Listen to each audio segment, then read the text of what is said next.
Luyang tapol, isang herbal na gamot sa mga taong nababalisa o hindi makatulog. Isang gamot rin na makatulong sa pagbawas ng timbang.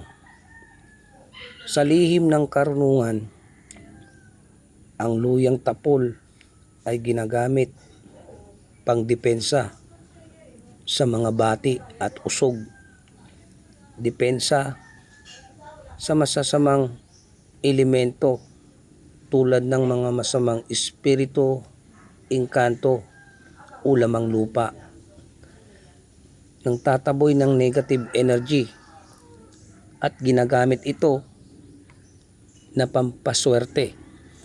Ito ang taglay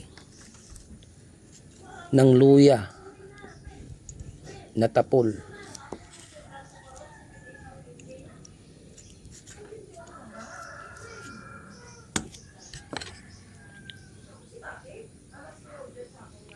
Namulaklak na